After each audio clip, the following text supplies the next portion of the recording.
Hello, Mark. This is Hellena. My student number is S0441012. The speech title is Deborah Gordon, the Emergent Genius of Ant Colonies. And I'm a freshman. I study ants, and that's because I like to think about how organizations work, and in particular, how the simple parts of organizations interact to create the behavior of the whole organization. So, ant colonies are a good example of an organization like that, and there are many others. The web is one. There are many biological systems like that. Brains, cells, developing embryos. There are about 10,000 species of ants. They all live in colonies consisting of one or a few queens. And then all the ants you see walking around are sterile female workers. And all ant colonies have in common that there is no central control. Nobody tells anybody what to do. The queen just lays daily eggs. There's no management. No ant directs the behavior of any other ant. And I try to figure out how that works. And I've been working for the past 20 years on a population of seed-eating ants in southeastern Arizona. Here's my study site. This is really a picture of ants, and the rabbit just happens to be there. And these ants are called harvesters ants because they eat seeds. This is the nest of the mature colony, and there's the nest entrance. And they forage maybe for about 20 meters away, gather up the seeds and bring them back to the nest and store them. And every year I go there and make a map of my study site. This is just a road, and it's not very big. It's about 250 meters on one side, 400 on the other. And every colony has a name, which is a number, which is painted on a rock. And I go there every year and look for all the colonies that were alive the year before, and figure out which ones have died, and put all the new ones on the map. And by doing this, I know how old they all are. And because of that, I've been able to study how their behavior changes as the colony gets older and larger. So I want to tell you about the life cycle of a colony. Ants never make more ants. Colonies make more colonies, and they do that by each year sending out the reproductives. Those are the ones with wings on a mating flight. So every year on the same day, and it's a mystery exactly how that happens.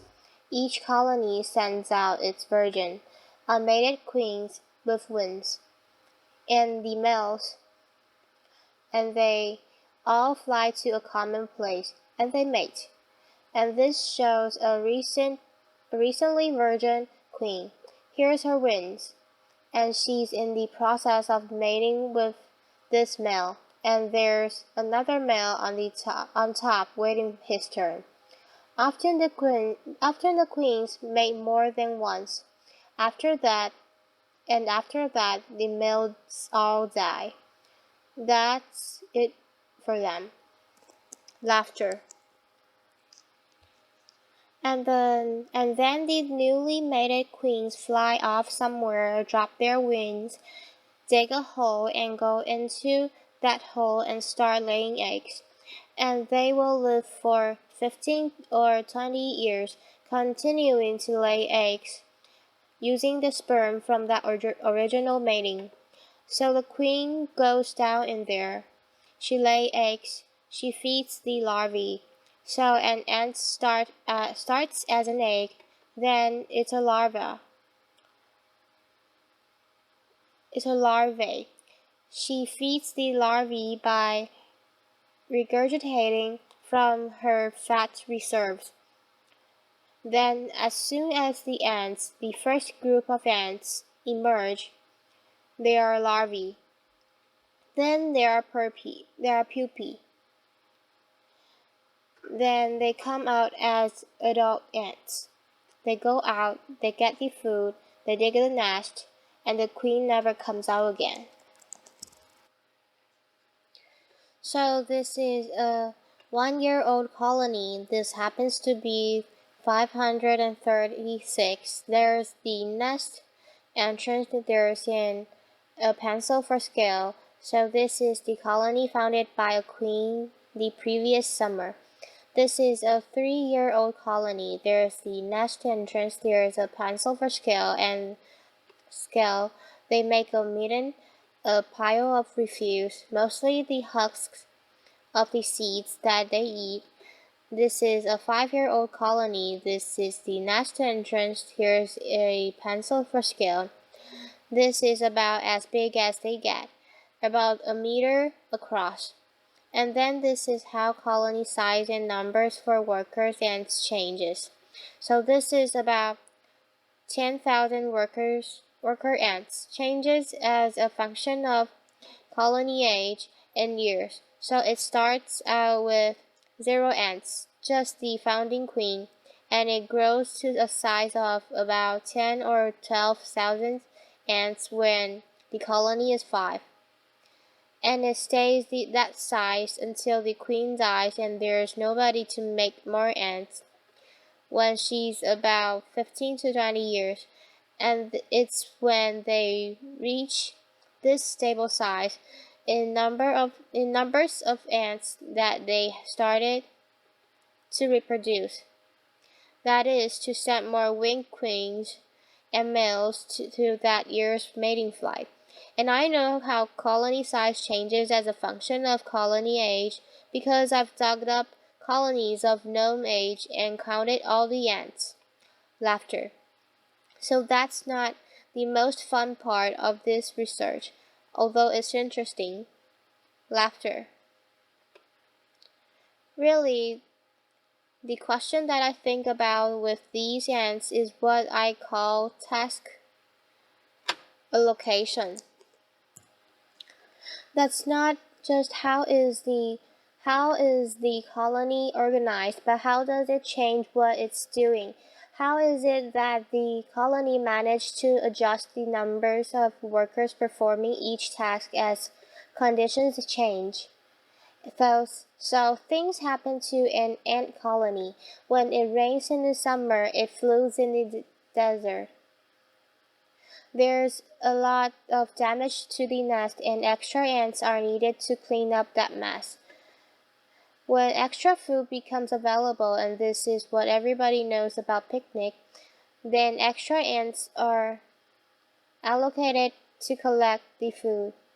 So with nobody telling anybody what to do, how is it that the colony manages to adjust the numbers of workers performing each task? And that's the process that I call task allocation. And in harvesters and ants, I divided the tasks of the ants I see just outside the nest into these 4 categories, where an ant is foraging when it's out along the foraging trail, searching for food or bringing food back. The patrollers that's supposed to be magnifying glass are an interesting group that go out early in the morning before the foragers are active.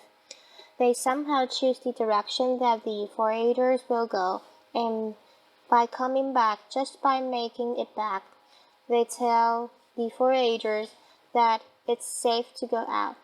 Then the nest maintenance workers work inside the nest, and I wanted to say that the nest looks a lot like Bill Lishman's house.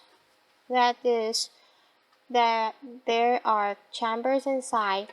They line in walls of the chambers with moist soil, and it dries to a kind of an adobe-like surface in it. It also looks very similar to some of the cave dwellings of the Hopi people that are in that area, and the nest maintenance workers do that inside the nest. And then they come out of the nest carrying bits of dry soil in their mandibles. So you see the nest maintenance workers come out with a bit of sand, put it down, turn it around, and go back in. And finally, the midden workers put some kind of territorial chemical in the garbage. So what you see the midden workers doing is making a pile of refuse. On one day, it'll all be here, and then the next day they'll move it over there, and then they'll move it back. So that's what the midden workers do. And these four groups are just the ants outside the nest. So that's only about 25% of the colony, and they're the oldest ants. So an ant starts out somewhere near the queen, and when we dig up nest, we find they're about as deep as the colony is wide, so about a meter deep for the big old nests. And then there's another long tunnel and a chamber where we often find the queen. After 8 hours of hacking away at the rock with pickaxes, I don't think that chamber has evolved because of me and my backhoe and my crew of students with pickaxe, but instead because when there's flooding, occasionally the colony has to go down deep. So there's this whole network of chambers. The queen's in there somewhere. She just lays eggs. There's a larvae, and they consume most of the food. And this is true of most ants, that the ants you see walking around don't do much eating. They bring it back and feed it to the larvae. When the foragers come in with food, they just drop it into the upper chamber, and other ants come up from below, get the food, bring it back, husk the seeds, and pile them up. There are nest maintenance workers working throughout the nest, and curiously and interestingly, it looks as though at any time about half the ants in the colony are just doing nothing. So despite what it says in the Bible about, look to the ant, the sluggard, in fact, you could think of those ants as reserves.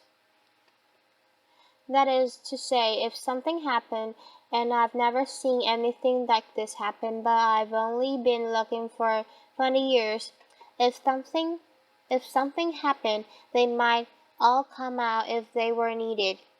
But in fact, mostly, they're just hanging around in there. And I think it's a very interesting question. What is there about the way the colony is organized that might give some function to a reserve of ants who are doing nothing? And they sort of stand as a buffer in between the ants working deep inside the nest and the ants working outside. And if you mark ants that are working outside and dig up a colony, you'll never see them dip deep down. So what's happening is that the ants work inside the nest when they're younger. They somehow get into this reserve, and then eventually they get recruited to join this exterior workforce. And once they belong to the ants that work outside, They never go back down. Now most ants, including these, don't see very well. They have eyes, they can distinguish between light and dark, but they mostly work by smell. So just to reinforce that what you might have thought about ants queens isn't true.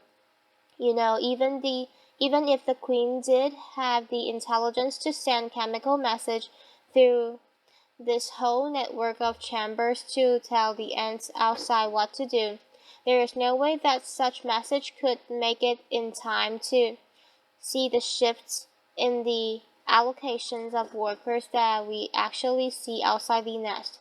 So that's one way that we know the queen isn't directing the behavior of the colony. So when I first set out to work on task allocation, my first question was, what's the relationship between the ants doing different tasks? Does it matter to the foragers what the nest maintenance workers are doing? Does it matter to the midden workers what the patrollers are doing? And I was working in the context of a view of ant colonies in which each ant was somehow dedicated to its tasks from birth and sort of performed independently of the others, knowing its place on the assembly line. And instead I wanted to ask, how are the different task groups interdependent? So I did experiments where I changed one thing. So for example, I created more work for the nest maintenance workers by putting out a pile of toothpicks near the nest entrance early in the morning when the nest maintenance workers are first active. This is what it looks like about 20 minutes later. Here it is about 40 minutes later, and the nest maintenance workers just take all the toothpicks to the outer edge of the nest mound and leave them there. And what I wanted to know was, okay, here's a situation where extra nest maintenance workers were recruited. Is this going to have any effect on the workers performing other tasks? Then we repeated all those experiments with the ants marked. So here's some blue nest maintenance workers, and lately we've gotten more sophisticated and we have this 3-color system, and we can mark them individually so we know which ant is which. We started with model airplane paint, and then we found these wonderful little Japanese markers, and they worked really well. So just to summarize the result, it turns out that yes, the different tasks are interdependent. So if I change the numbers performing one task, it changes the numbers performing another. So for example, if I make a mess that the nest maintenance workers have to clean up, then I see fewer ants out foraging. And this was true for all the pairwise combination of tasks. And the second result, which was surprising to a lot of people, was that ants actually switch tasks. The same ant doesn't do the same task over and over its whole life. So for example, if I put out extra food, everybody else, the midden workers stop doing the midden work and go get the food. They become foragers. The nest maintenance workers become foragers. The patrollers become foragers, but not every transition is possible, and this shows how it works. Like I just said, if there is more food to collect, the patrollers, the midden workers, the nest maintenance workers will all change to forage. If there is more patrolling to do, So I created a disturbance. So extra patrollers were needed. The nest maintenance workers will switch to patrol. But if more nest maintenance work is needed, for example, if I put out a bunch of toothpicks, then nobody will ever switch back to nest maintenance. They have to get nest maintenance workers from inside the nets. So foraging acts as a sink, and the ants inside the nest acts as a source. And finally, it looks like each ant is deciding moment to moment whether to be active or not. So, for example, when there's extra next maintenance work to do, it's not that the foragers switch over. I know that they don't do that, but the foragers somehow decided not to come out. And here was the most intriguing results. The tax allocation. This process changes with colony age, and it changes like this. When I do these experiments with older colonies, so ones that are 5 years or older, they are much more consistent from one time to another and much more homeostatic. The worse things get, the more I hassle them. The more they act like 2,000 ants are much more variable. And the amazing thing about this is that an ant lives only a year. It could be this year or this year. So the ants in the older colony that seem to be more stable are not any other than the ants in the younger colony. It's not due to the experiments of older, wiser ants. Instead, something about the organization must be changing as the colony gets older. And the obvious thing that's changing is its size. So since I've had this result, I've spent a lot of time trying to figure out what kinds of decision rules, very simple, local, probably olfactory, chemical rules could an ant could be using, since no ant can assess the global situation that would have the outcome that I see, these predictable dynamics in who does that what task. And it would change as the colony gets larger. And what I found out is that the ants are using a network of antennal contacts. So anybody who's ever looked at ants that has seen them touched antennae.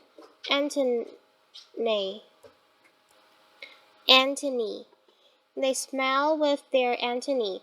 When one ant touches another, it's smelling, and it can tell, for example, whether the other ant is a nestmate, because ants cover themselves with each other through grooming with a layer of grease, which carries a colony-specific odor. And what we're learning is that an ant uses the pattern of its antennal contacts, the rate at which it meets ants of other texts in deciding what to do. And so what the message is not any message that they transmit from one ant to another, but the pattern. The pattern itself is the message, and I'll tell you a little bit more about that. But first you might be wondering, how is it that an ant can tell? For example, I'm a forager. I expect to meet another forager every so often. But if instead I started to meet a higher number of nest maintenance workers, I'm less likely to forage. So it has to know the difference between a forager and a nest maintenance worker. And we've learned that in this species, and I suspect in others as well, these hydrocarbons, this layer of geese on the outside of ants is different as ants perform different tasks. And we've done experiments that show that that's because the longer an ant stays outside, the more these simple hydrocarbons on its surface change, and so they come to smell different by going different tasks. And they can use that task specific order in